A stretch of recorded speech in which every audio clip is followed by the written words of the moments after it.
Bendiciones, queridos amigos y hermanos. Qué alegría poder compartir en el día de hoy. Tengo, algunas noticias que darle, algunas cosas, eso lo voy a dejar para más adelante. Hoy tenemos mucho trabajo, así que realmente quiero comenzar rápido porque pretendo cubrir los capítulos 5 y 6 en el día de hoy. Nos corresponde el capítulo 6 en la primera carta a los Corintios. Yo quisiera avanzar un poquito en ella y cubrir pues esos dos capítulos para allá en nuestro próximo estudio bíblico, entrar directamente al capítulo 7. Es que tenemos otro grupo de estudio, ese es el grupo de los miércoles y quiero de alguna forma estar al día, al mismo ritmo, que estemos en el capítulo 7 ambos grupos, este grupo y el otro grupo en el capítulo 7. Bueno, vamos al capítulo 5 de la primera carta a los Corintios. Y si usted está por primera vez sintonizando el estudio bíblico virtual, bueno, le queremos decir bienvenido, gracias por estar ahí. Si usted es de los que nos acompaña regularmente, igualmente le damos la bienvenida en el día de hoy. La bendición del Señor sea sobre usted de manera sobreabundante.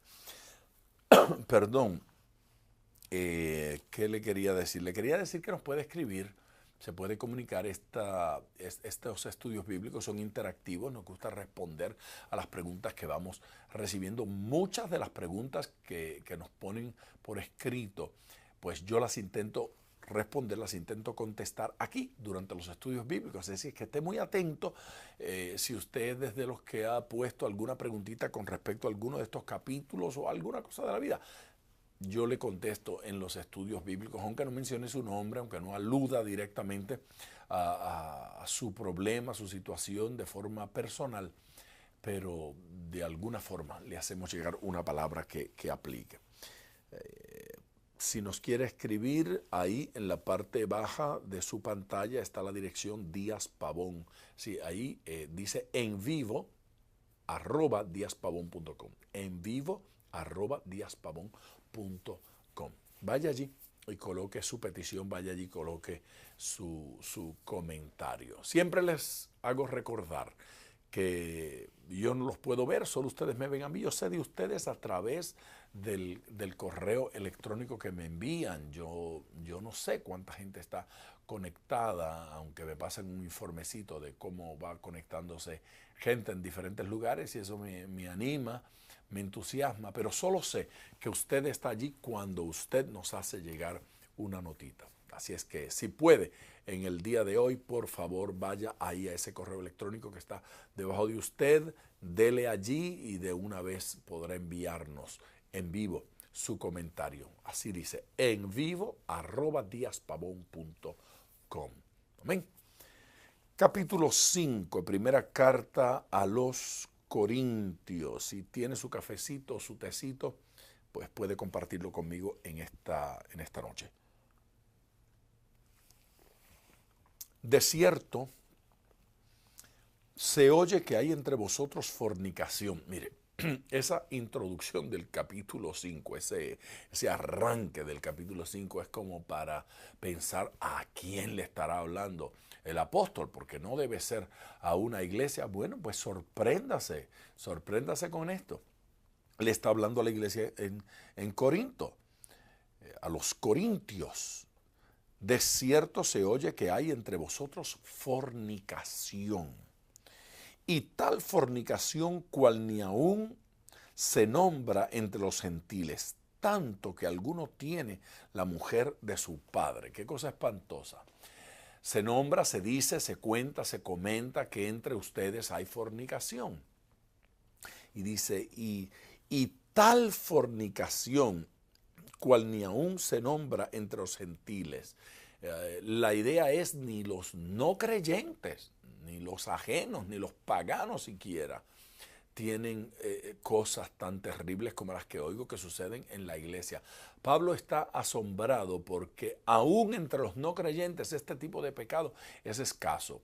Y es sorprendente que en un ambiente cristiano se den unas experiencias de pecado de esta naturaleza. Y mire lo que dice entonces, tanto que alguno tiene la mujer de su padre. Claro que Pablo está aludiendo a un caso en particular donde un hermano tiene la mujer de su padre, un miembro de la iglesia, un asistente, una persona que estaba allí, tiene la mujer de su padre. Qué cosa horrible, la mujer de su padre, claro.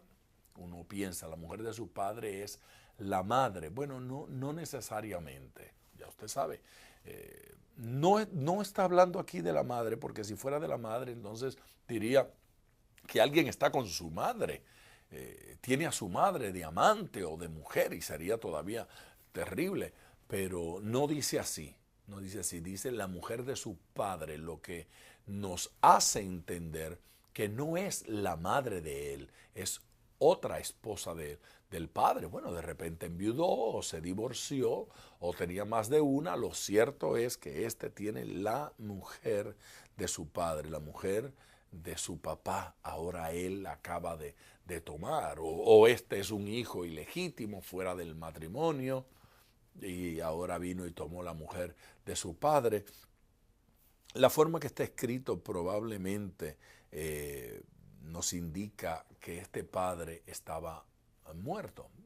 Seguramente la mujer había enviudado y este hombre, este señor decide tomar la esposa de su padre que quedó viudo, y para Dios, ante los ojos de Dios y ante los ojos del apóstol, es una cosa aberrante, es una cosa espantosa que un individuo se atreva a hacer algo como eso. Y él de repente podía argumentar, bueno, ya no es la esposa de mi padre, ya no está con él. Sí, pero fue la esposa de su padre. ¿Cómo va a tomar a la mujer de su padre? ¿Cómo le va a tomar la esposa a su papá? Esto es una situación vergonzosa. Ya desde el Antiguo Testamento, en el libro de Deuteronomio, se comenta, Dios le da instrucciones a Moisés sobre qué hacer en casos como este. Es decir, que no era extraño para Israel la experiencia. La experiencia había ocurrido en alguna otra ocasión. Fíjense que en Deuteronomio 22 y versículo 30 dice, ninguno tomará la mujer de su padre, ni profanará el lecho de su padre. No va a tomar la mujer de su padre. No se refiere en ese versículo a la madre del individuo, sino a la otra esposa de su padre, a la nueva esposa probablemente. Deuteronomio 27, versículo 30. Maldito el que se acostare con la mujer de su padre. Una maldición que un hijo se atreva a tomar esa mujer que fue de su padre o que es de su padre, por cuanto descubrió el regazo de su padre. Ve, el señalamiento ahí no es por el adulterio, lo llama fornicación porque la acusación no es por adulterio, es decir, probablemente el padre estaba muerto, por eso es una fornicación, no es un adulterio directamente, aunque el adulterio es una forma de fornicación, pero no lo llama adulterio directamente como lo llamaría si el padre hubiese estado vivo, pero probablemente estaba muerto. Pero para Dios es abominable que un hombre tome la mujer de un familiar tan cercano como un padre. Es espantoso. Pero en la iglesia en Corinto había esa situación y los hermanos habían desarrollado una tolerancia para con esa condición de pecado. Vamos a seguir leyendo. Y vosotros estáis envanecidos. No es solamente que la toleraban, pero se sentían envanecidos. ¿Cuál es la idea de que se sentían envanecidos? Fíjense que es en plural. Vosotros, ustedes, la iglesia, estáis envanecidos. Ese envanecimiento plural que aparece en el versículo 2 es un orgullo corporativo como iglesia. ¿Y cómo se pueden sentir orgullosos de un pecado como este? Se pregunta todo el mundo. Bueno, probablemente porque ellos querían hacer ver al mundo que eran tan maduros. Se da cuenta que en el día de hoy hay gente que peca, que hacen cosas de esta naturaleza y se sienten orgullosos de su conducta, se sienten orgullosos de su pecado. Gente que se siente orgulloso de lo que hacen, de lo que están haciendo. Esto también. Y lo trataban de conectar de alguna manera con un sermón de madurez. Nosotros somos gente de mente abierta. ¿Cuántos han oído esa frase? Oh, sí, yo soy una persona de mente abierta. Sí, pero ¿abierta a qué? Hay que tener la mente abierta a Dios, pero no la mente abierta al pecado. No la mente abierta a una cosa tan fea como esta. No, eso no es mente abierta. Eso se llama carnalidad, eso se llama pecado y el apóstol está tronando contra esa actitud. Y vosotros estáis envanecidos, se sienten orgullosos de esa vagabundería. ¿No deberíais más bien haberos lamentado para que fuese quitado de medio de vosotros el que cometió tal acción? Más lejos de estar orgullosos de ese pecado, tendrían que estar tristes y lamentándose y pidiéndole a Dios que sea quitado de en medio nuestro la persona que está cometiendo o que ha cometido una acción como esta. Tendríamos que pedir: Dios mío, saca a este hombre de aquí, corrígelo, llévalo, sánalo, repréndelo de alguna forma.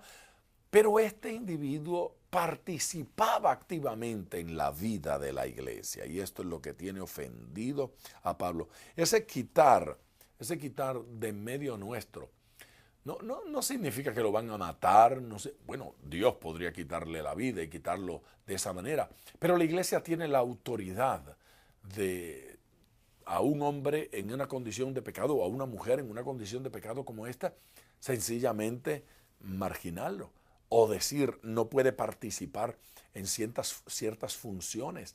Este individuo parece que tenía algún tipo de influencia o de liderazgo en la iglesia y participaba abiertamente. No podemos prohibirle a un pecador que llegue a una de nuestras reuniones, pero podemos prohibirle que pretenda ser diácono, que pretenda servir, que pretenda predicar, que pretenda participar en el culto activamente en términos de querer ministrar a los demás, porque su vida y su testimonio no son apropiados, no los respaldan para él ser un ministro. Hay que tener para con él la actitud que se tiene hacia un pecador. Te amo, te queremos, pero tienes que cambiar, tienes que ser transformado si quieres ministrar, si quieres participar en la vida de esta iglesia.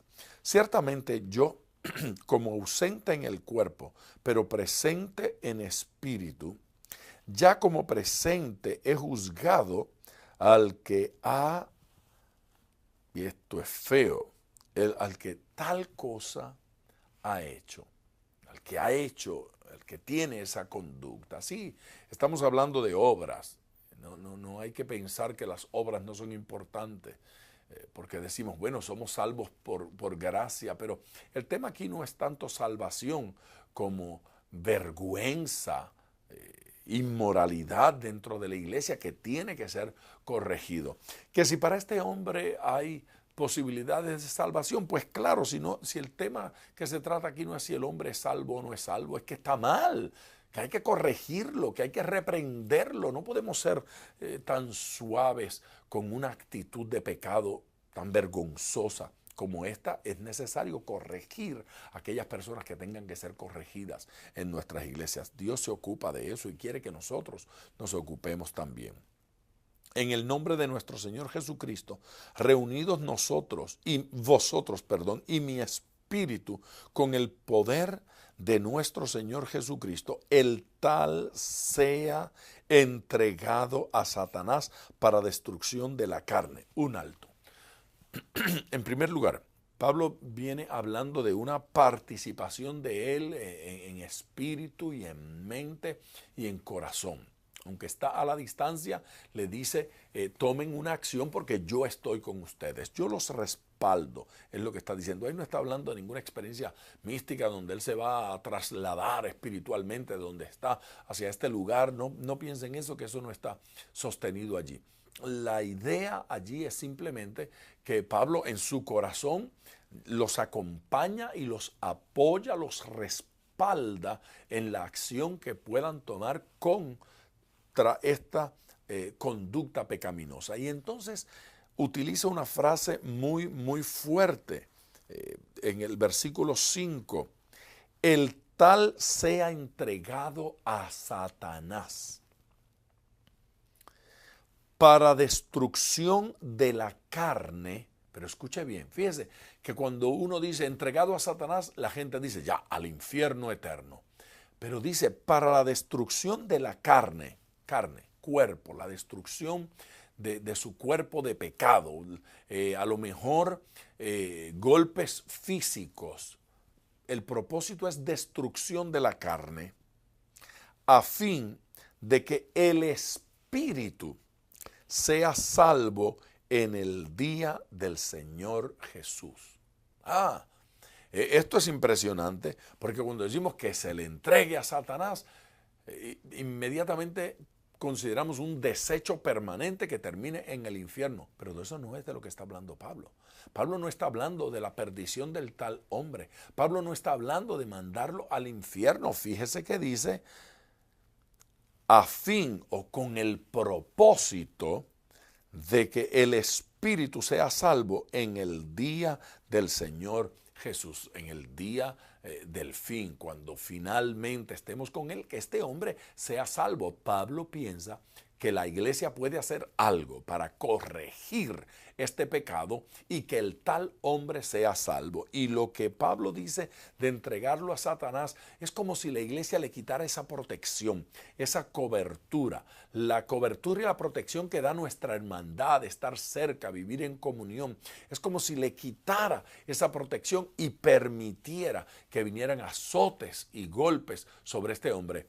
Es un castigo a la carne, es un castigo físico para que su alma sea salva.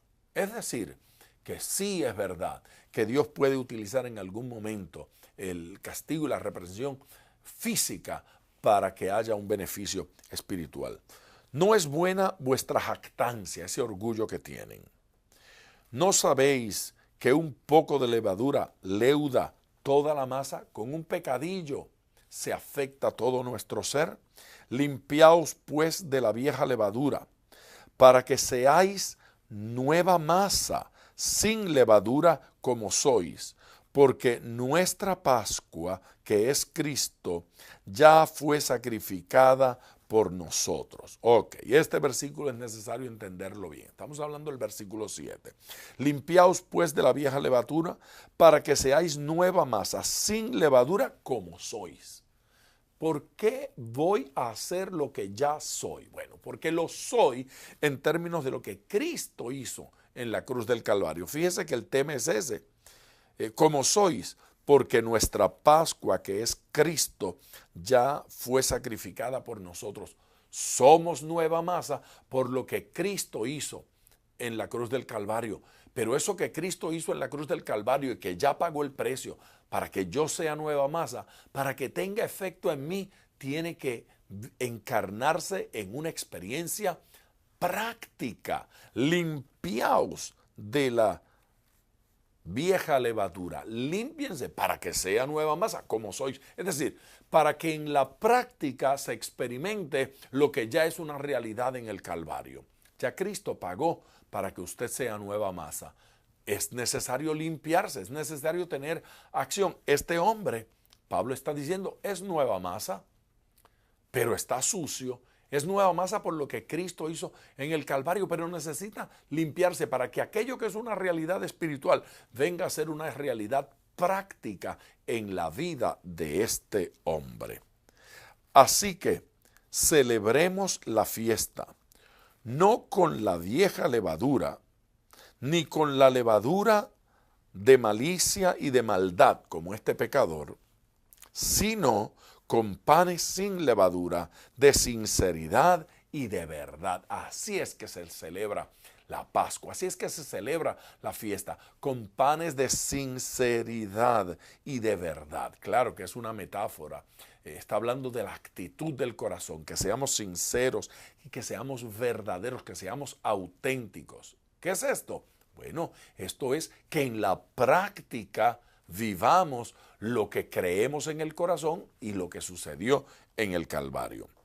Os he escrito por carta que no os juntéis con los fornicarios. Vamos a cambiar de tema aquí.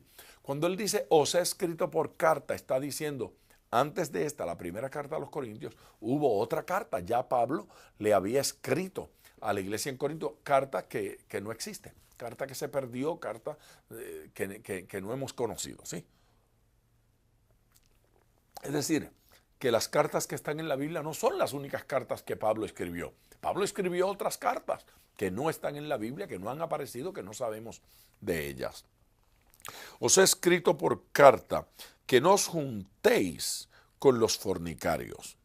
No absolutamente con los fornicarios de este mundo.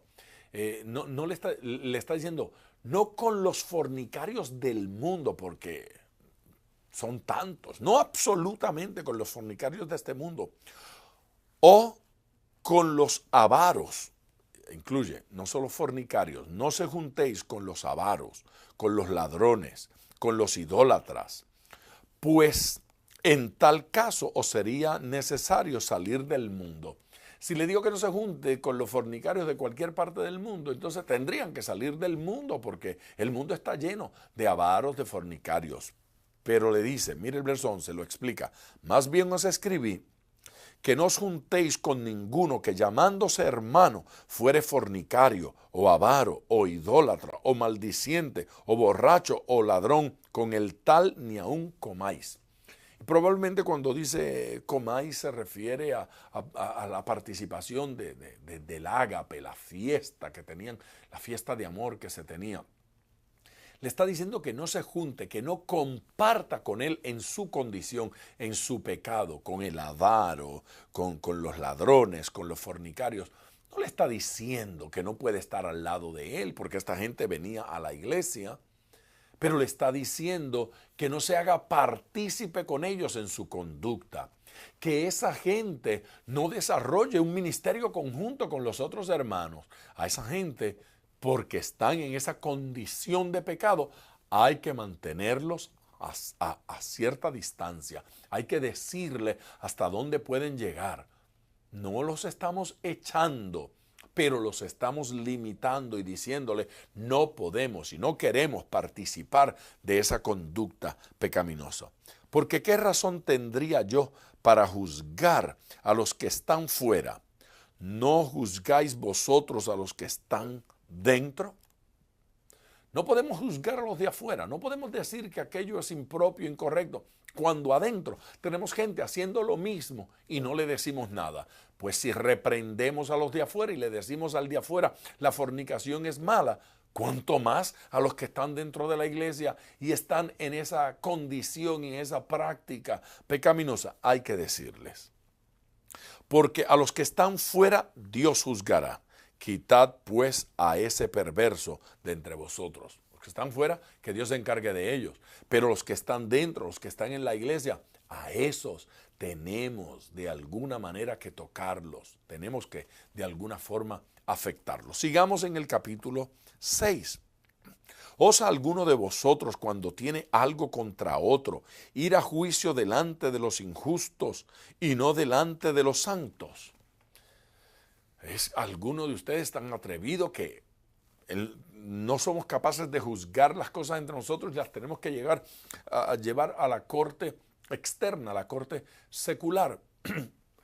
Probablemente el apóstol Pablo está hablando de cosas de menor envergadura, porque ya sabe usted perfectamente que asuntos criminales tendrán que ser llevados a las cortes. Pero hay asuntos menores que tendríamos que poder resolver entre nosotros y no tener que ir al juzgado, no tener que ir a las cortes. Casos criminales, el gobierno va a tener injerencia en esos casos y no podemos resolverlos nosotros. Hay situaciones que escapan a nuestro conocimiento, que escapan a nuestros recursos. Pero hay cosas pequeñas que no tendrían que terminar en una corte, que no se ve bien que un cristiano vaya contra otro cristiano al tribunal, a la corte, a juicio. No es apropiado, no es correcto. Verso 2. ¿O no sabéis que los santos han de juzgar al mundo, ¿qué autoridad? Y si el mundo ha de ser juzgado por vosotros, sois indignos de juzgar cosas muy pequeñas. ¿Cómo es posible que no podamos juzgar cosas pequeñas cuando un día nosotros vamos a juzgar al mundo entero? ¿O no sabéis que hemos de juzgar a los ángeles? ¿Cuánto más las cosas de esta vida? Vamos a juzgar a los ángeles. ¿Y cuánto más las cosas de esta vida? Claro, probablemente allí la palabra juicio en este versículo, la idea sea gobierno. Vamos a gobernar en el universo. Vamos a gobernar. Dios nos va a dar posiciones de autoridad. Si pues tenéis juicios sobre cosas de esta vida, ponéis para juzgar a los que son de menor estima en la iglesia. Tiene un tono irónico. Otra vez, Pablo ha estado utilizando ese recurso de la ironía en varios capítulos que hemos visto ya. Y aquí otra vez, es decir, vamos a juzgar al mundo y ahora cuando vamos a juzgar entre nosotros ponemos a los que menos sensatez tienen, a los que menos capacidad, a los de menor estima, a los menos preparados para juzgar. No, tenemos que utilizar a esa gente que tiene recurso y capacidad para juzgar. Para avergonzaros, lo digo, pues ¿qué? ¿No hay entre vosotros sabio para que juzgue?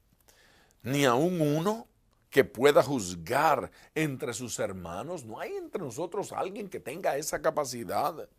Sino que el hermano con el hermano pleitea en juicio, y esto ante los incrédulos. Le está diciendo, mire, el pecado es doble. En primer lugar, que tiene pleito. Y en segundo lugar, que lo hace ante los injustos. El primer pecado es que estemos en pleito contra un hermano. Y el segundo es que no lo podamos resolver entre nosotros y tengamos que ir afuera. Mire lo que dice el verso 7. Así que, por cierto, es ya una falta que es una falta en vosotros que tengáis pleitos entre vosotros mismos. Ya eso es una falta. Y cuando utiliza allí la palabra falta, en el original, esa palabra que se traduce ahí como falta es la palabra derrota, es la palabra fracaso. Dice, el hecho de que haya pleito entre dos hermanos ya es un fracaso. Tendríamos que ser capaces de juzgar y discutir nuestros problemas sin crear un pleito, sin que hayan enojos. No tenemos que estar de acuerdo, pero tampoco tenemos que estar enojados. Puede haber problemas y discrepancias entre nosotros, pero no por eso tenemos que enojarnos. No por eso tenemos que ser enemigos. Bueno, no estoy de acuerdo con mi hermano, juzgo esta experiencia, esta situación de forma diferente, pero mi hermano es mi hermano y no vamos a pleitear y no vamos a ir a corte, mucho menos. ¿Por qué no sufrís más bien el agravio? Porque, ¿por qué no sufrís más bien el ser defraudados? ¿Ves? Si tengo un problema con mi hermano, Pablo sugiere, bueno, de repente, ¿puedo yo asumir la culpa aunque no la tenga y sufrir el agravio para ganar a mi hermano y poderlo bendecir, aunque yo crea que él es culpable y yo inocente? Pero los maduros son capaces de sufrir el agravio. ¿No fue eso lo que hizo Cristo en la cruz del Calvario? Asumió su culpa y lo declaró inocente. ¿Por qué no aprendemos a hacer nosotros también por algunos hermanos un poquito de esto? ¿Por qué no? No imitamos un poquito a Jesús, especialmente cuando ese hermano es el esposo, esa hermana es la esposa y son nuestros hijos, y a veces estamos en un legalismo que queremos probarle que son culpables y terminamos enojados y molestos cuando dice Pablo, ¿por qué no sufre un poquito el agravio y se carga un poquito de la culpa usted? Y así tenemos paz entre los hermanos. Palabras sabias del apóstol. Pero vosotros cometéis el agravio y defraudáis. Y esto a los hermanos. No solamente que no sufrimos el agravio, sino que cometemos el agravio y defraudamos. ¿Sí? A veces somos culpables en la peleita que hay. A veces somos nosotros los culpables en la guerra, la guerrilla esa que hay. ¿No sabéis que los injustos no heredarán el reino de Dios? Si andamos defraudando a los hermanos, somos injustos. Si no pagamos, somos injustos. Si no cumplimos, somos injustos. Y la Biblia dice que los injustos no heredarán el reino de Dios. No erréis, ni los fornicarios, ni los idólatras, ni los adúlteros, ni los afeminados, ni los que se echan con varones. Observen la diferencia que hace entre afeminados y los que se echan con varones. Es decir, los hombres que asumen conducta de mujer no heredarán el reino de los cielos. Y los hombres que toman a otros hombres como mujer tampoco heredarán el reino de los cielos. Así es que eso es una costumbre y una conducta que tenemos que corregir si pretendemos entrar al reino de los cielos. Los tales no heredarán, ni los ladrones, ni los avaros, ¿oyó? Ni los borrachos, ni los maldicientes, ni los estafadores heredarán el reino de Dios. Alguien dijo cuando oyó esa lista que poca gente va a entrar. Mire, qué fácil se nos hace señalar al asesino, señalar al afeminado, señalar al homosexual, señalar al criminal y al ladrón. Pero aquí hay otras cosas que no señalamos, porque los estafadores, ¿sabe cuántos estafadores legales hay que se encubren tras ciertas estrategias? Y los avaros, los tacaños, no heredarán el reino de Dios. No son solamente los asesinos los que no van a heredar, estos tampoco. Bueno, verso 11. Y esto erais algunos, mas ya habéis sido lavados, ya habéis sido santificados, ya habéis sido justificados. Tres cosas dices: lavados, la sangre de Cristo nos lavó, nos quitó la culpa. Santificados, apartados de eso. Y tres, justificados, es decir, Jesucristo pagó el precio. Así que estoy limpio, ¿sí? Estoy santo, separado, y estoy justificado. Si éramos esas cosas, ya Cristo las quitó. No podemos seguirlas haciendo. Justificados en el nombre del Señor Jesús y por el Espíritu, de nuestro Dios. Todas las cosas me son lícitas. Obviamente, no estamos hablando de conducta, de pecado. Todas las cosas me son lícitas, las que me son lícitas, mas no todas convienen. Todas las cosas me son lícitas, mas yo no me dejaré dominar de ninguna.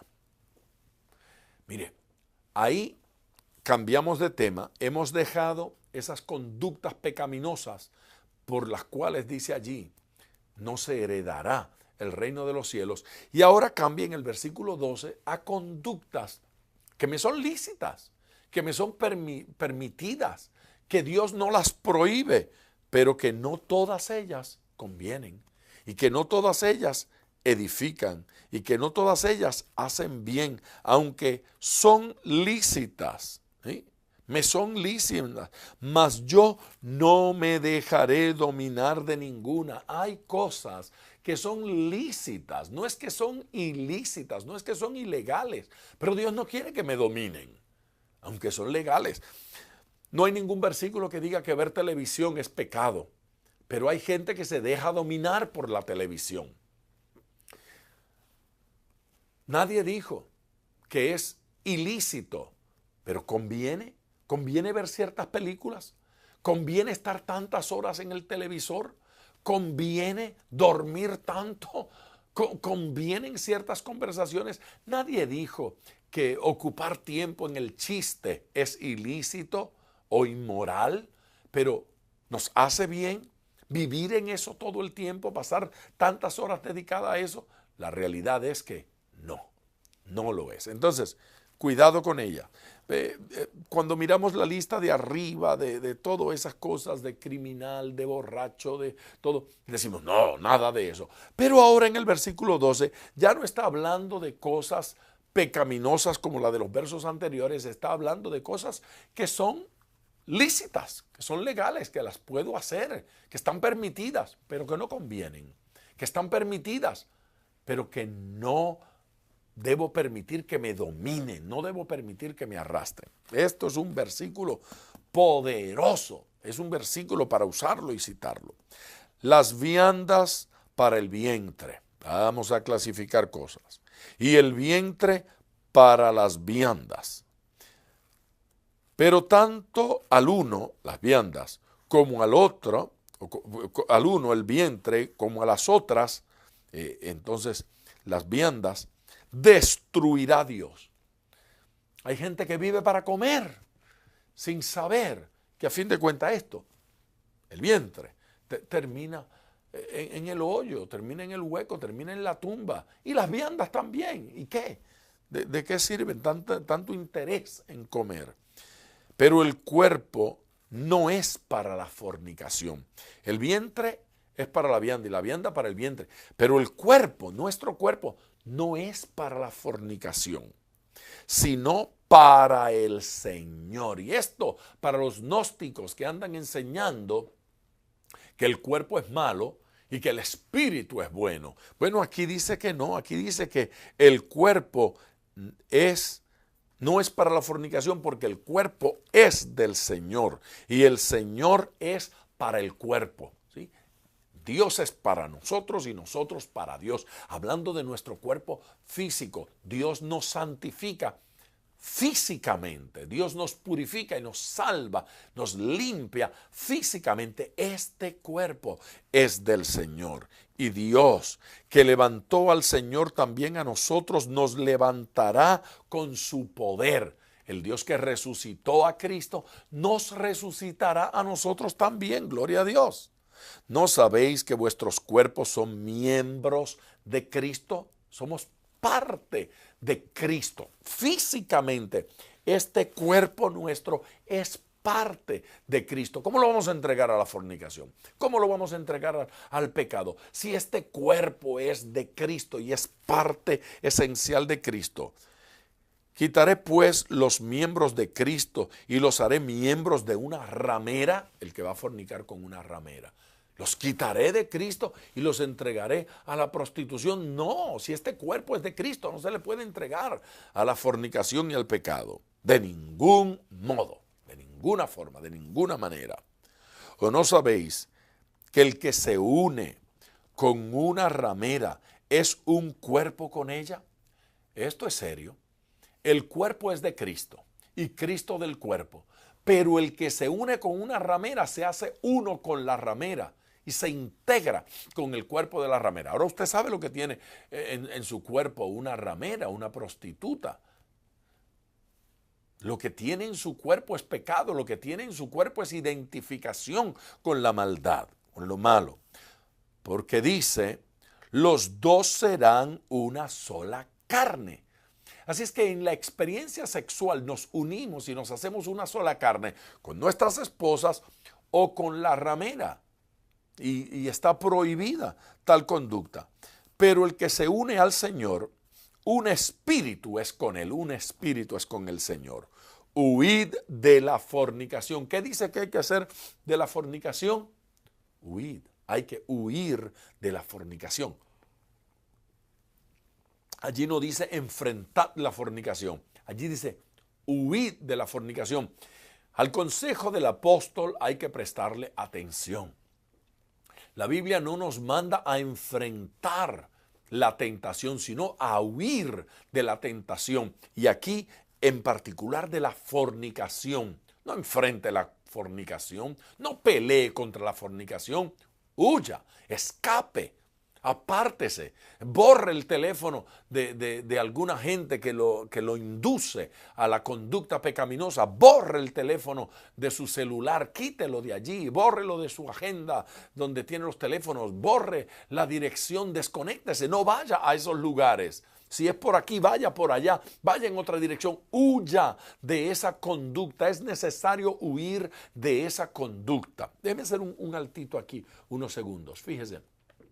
Para mí es importante su petición de oración. Tal vez usted tiene gente por la cual quiere que oremos y los presentemos delante de Dios. Bueno, aproveche esta pausa que estoy haciendo para escribirme un email ahora mismo y envíeme esas peticiones, porque yo quiero orar por esa gente, quiero orar por esas personas y por esas peticiones. Ahí está en la pantalla, ahí debajito de la pantalla está la dirección en vivo, diaspavón.com, en vivo @diaspavón.com, corridito, en vivo @diaspavón.com. Escríbame ahora mismo y comparta sus peticiones. Huid de la fornicación. Vuelvo aquí. Cualquier otro pecado que el hombre cometa está fuera del cuerpo, mas el que fornica contra su propio cuerpo peca. El que fornica contra su propio cuerpo peca. ¡Qué tragedia! El que fornica contra su propio cuerpo peca. Fíjese, los demás pecados están fuera del cuerpo, pero el de la fornicación contamina el cuerpo. Y el cuerpo es templo del Espíritu Santo. Mire cómo lo va a decir. ¿O ignoráis que vuestro cuerpo es templo del Espíritu Santo, el cual está en vosotros, el cual tenéis de Dios, y que no sois vuestros? No sois vuestros, sois del Espíritu Santo, porque el Espíritu Santo ha hecho de su cuerpo el templo de Él. El templo del Espíritu Santo. ¿Cómo vamos a entregar este cuerpo al pecado y a la maldad si le pertenece al Señor y el Señor le pertenece a Él? Si el cuerpo es templo del Espíritu Santo, hay que mantenerlo puro, hay que mantenerlo limpio. Porque habéis sido comprados por precio. Glorificad pues a Dios en vuestro cuerpo y en vuestro espíritu, los cuales son de Dios. Y son de Dios porque Dios los compró, dice ahí, habéis sido comprados por precio. Es ilegal entregar el cuerpo a opciones pecaminosas. Es ilegal. La fornicación es ilegal porque este cuerpo ya no nos pertenece, es del Señor. Él nos compró, le pertenecemos a Él, no somos nuestros. Cristo nos hizo limpios. Cristo pagó el precio de nuestra salvación. Todos tenemos que anhelar ser puros, ser santos. Todos tenemos que anhelar servirle al Señor. He terminado con esos dos capítulos. Estoy impresionado de que pudimos terminar a tiempo los dos capítulos, capítulo 5 y capítulo 6 de la primera carta a los Corintios. Ahora en nuestro próximo encuentro vamos a seguir con el capítulo 7, pero yo les tengo que decir algo muy importante acerca de esto. Fíjense bien. Y estoy esperando sus notitas en vivo @diaspavón.com. Escúchenme.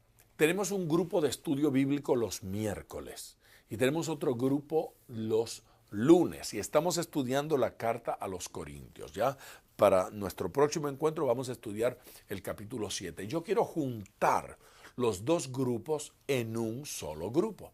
En lugar de tener estudio bíblico los lunes y estudio bíblico los miércoles, vamos a tener una sola reunión de estudio bíblico. Y sucede que la reunión de estudio bíblico de los miércoles es una reunión a la que gente viene y participa conmigo aquí en vivo, estudian conmigo la palabra y previo a dar la enseñanza tenemos un periodo de adoración, es un periodo de alabanza, un periodo de glorificar al Señor. Entonces yo quiero suplicar a toda la gente que me está acompañando lunes tras lunes de 9 a 10 hora de Miami, que lo hagamos los miércoles, comenzando este miércoles ya con el capítulo 7 de la primera carta a los Corintios. Claro que en lugar de comenzar a las 9, comenzamos la adoración desde las 8 y ya a eso de las 8:45, 9 menos cuarto, yo comienzo a enseñar y participamos todos en esto. Y así hacemos de los dos grupos un solo grupo y de los dos horarios un solo horario y podemos compartir más fácil. Interactuar de esa manera y compartir de esa manera va a ser maravilloso. Entonces, lo que le estoy anunciando es que a partir de hoy, ya nuestra reunión semanal será el miércoles. Así que será este miércoles que tendremos estudio bíblico y desde las 8 ya vamos a estar transmitiendo, aunque yo propiamente voy a estar tomando el micrófono a eso de las 8:30 y unos 10 minutos después estaremos enseñando. Y probablemente pues el estudio bíblico sea de 8:30 a 9:30. Porque también lo estamos teniendo un poquito tarde ahora de 9 a 10. Así es que el estudio bíblico per se lo vamos a comenzar a eso de las 8:30 y pretendemos que a las 9:30 ya estemos terminando con el estudio bíblico virtual que estamos realizando. Lo que le estoy entonces diciendo es que comenzando hoy el estudio bíblico de los lunes lo pasamos para el día miércoles, que comenzamos desde las 8 y terminaremos a las 9:30, pero la primera media hora será adoración y ya a las 8:30 yo comienzo la enseñanza, voy a la enseñanza de una vez hasta las 9:30 aproximadamente. Y les quiero invitar a que me acompañen. Les voy a enviar un email, lo vamos a poner aquí en la página para que todos lo recuerden y les suplico que nos acompañen los miércoles. Váyase conmigo a los miércoles, es pasado mañana martes, bueno, el miércoles en la noche igualito que ahora, pero en lugar de comenzar a las 9 en punto, va a comenzar a las 8. A 8:30, adoración, 8:30, entonces comienza el estudio bíblico hasta las 9:30. Es un pequeño cambio que hemos tenido que hacer para ajustar ambos grupos en un solo grupo. Bueno, eso es lo que quería compartir con ustedes. Gracias por acompañarme en el día de hoy. Ahora sí, les veré el próximo miércoles. Este miércoles de esta semana, estudiando el capítulo 7 de la Carta a los Corintios, que es interesantísimo. Esto es un capítulo poderoso. Usted no se lo quiere perder. Este es un capítulo que me cautiva, que me estremece y creo que es muy importante que todos lo estudiemos. Ese capítulo que comienza diciendo, en cuanto a las cosas de que me escribisteis, temas que los hermanos en Corinto le habían compartido, bueno le sería al hombre no tocar mujer. Mire con lo que comienza.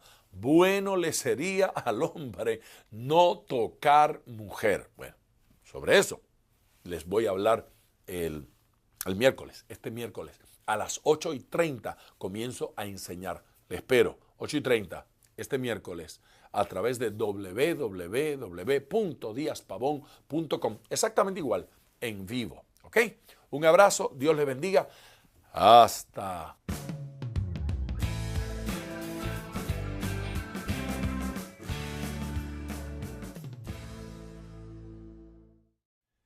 Bendiciones, queridos amigos y hermanos. Qué alegría poder compartir en el día de hoy. Tengo, bueno, algunas noticias que darle, algunas cosas, eso lo voy a dejar para más adelante.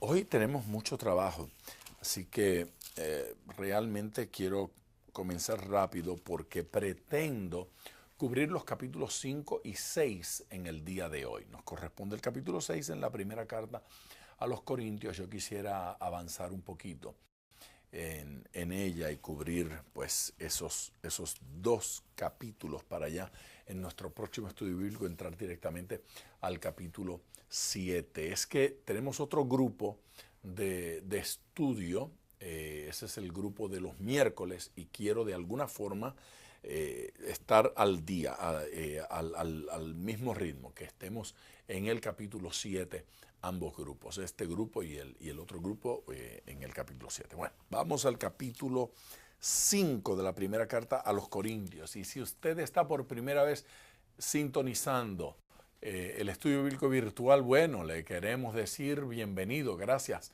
por estar ahí. Si usted es de los que nos acompaña regularmente, igualmente le damos la bienvenida en el día de hoy. La bendición del Señor sea sobre usted de manera sobreabundante. Perdón, ¿qué le quería decir? Le quería decir que nos puede escribir. Tienen cosas tan terribles como las que oigo que suceden en la iglesia. Pablo está asombrado porque aún entre los no creyentes este tipo de pecado es escaso. Y es sorprendente que en un ambiente cristiano se den unas experiencias de pecado de esta naturaleza. Y mire lo que dice entonces, tanto que alguno tiene la mujer de su padre. Claro que Pablo está aludiendo a un caso en particular donde un hermano tiene la mujer de su padre, un miembro de la iglesia, un asistente, una persona que estaba allí, tiene la mujer de su padre. Qué cosa horrible, la mujer de su padre, claro. Uno piensa, la mujer de su padre es la madre. Bueno, no necesariamente, ya usted sabe. No está hablando aquí de la madre, porque si fuera de la madre, entonces diría que alguien está con su madre, tiene a su madre de amante o de mujer y sería todavía terrible, pero no dice así, no dice así, dice la mujer de su padre, lo que nos hace entender que no es la madre de él, es otra esposa del padre. Bueno, de repente enviudó o se divorció o tenía más de una. Lo cierto es que este tiene la mujer de su padre, la mujer de su papá. Ahora él acaba de tomar. O este es un hijo ilegítimo fuera del matrimonio y ahora vino y tomó la mujer de su padre. La forma que está escrito probablemente nos indica que este padre estaba muerto. Seguramente la mujer había enviudado y este hombre, este señor decide tomar la esposa de su padre que quedó viudo, y para Dios, ante los ojos de Dios y ante los ojos del apóstol, es una cosa aberrante, es una cosa espantosa que un individuo se atreva a hacer algo como eso. Y él de repente podía argumentar, bueno, ya no es la esposa de mi padre, ya no está con él. Sí, pero fue la esposa de su padre. ¿Cómo va a tomar a la mujer de su padre? ¿Cómo le va a tomar la esposa a su papá? Esto es una situación vergonzosa. Ya desde el Antiguo Testamento, en el libro de Deuteronomio, se comenta, Dios le da instrucciones a Moisés sobre qué hacer en casos como este. Es decir, que no era extraño para Israel la experiencia. La experiencia había ocurrido en alguna otra ocasión. Fíjense que en Deuteronomio 22 y versículo 30 dice, ninguno tomará la mujer de su padre, ni profanará el lecho de su padre. No va a tomar la mujer de su padre. No se refiere a ese correo electrónico que está debajo de usted. Dele allí y de una vez podrá enviarnos en vivo su comentario. Así dice, en vivo @diaspavon.com. Amén. Capítulo 5, primera carta a los Corintios. Si tiene su cafecito o su tecito, pues puede compartirlo conmigo en esta noche. De cierto, se oye que hay entre vosotros fornicación. Mire, esa introducción del capítulo 5, ese arranque del capítulo 5 es como para pensar a quién le estará hablando el apóstol, porque no debe ser a una iglesia. Bueno, pues sorpréndase con esto. Le está hablando a la iglesia en Corinto, a los corintios. De cierto se oye que hay entre vosotros fornicación, y tal fornicación cual ni aún se nombra entre los gentiles, tanto que alguno tiene la mujer de su padre. Qué cosa espantosa. Se nombra, se dice, se cuenta, se comenta que entre ustedes hay fornicación. Y dice, y tal fornicación cual ni aún se nombra entre los gentiles. La idea es ni los no creyentes, ni los ajenos, ni los paganos siquiera, vivir se puede comunicar. Estos estudios bíblicos son interactivos, nos gusta responder a las preguntas que vamos recibiendo. Muchas de las preguntas que nos ponen por escrito, pues yo las intento responder, las intento contestar aquí durante los estudios bíblicos. Es decir, que esté muy atento si usted es de los que ha puesto alguna preguntita con respecto a alguno de estos capítulos o alguna cosa de la vida. Yo le contesto en los estudios bíblicos, aunque no mencione su nombre, aunque no aluda directamente a su problema, a su situación de forma personal, pero de alguna forma le hacemos llegar una palabra que aplique. Si nos quiere escribir, ahí en la parte baja de su pantalla está la dirección Díaz Pavón. Sí, ahí dice en vivo @diazpavon.com. En vivo @diazpavon.com.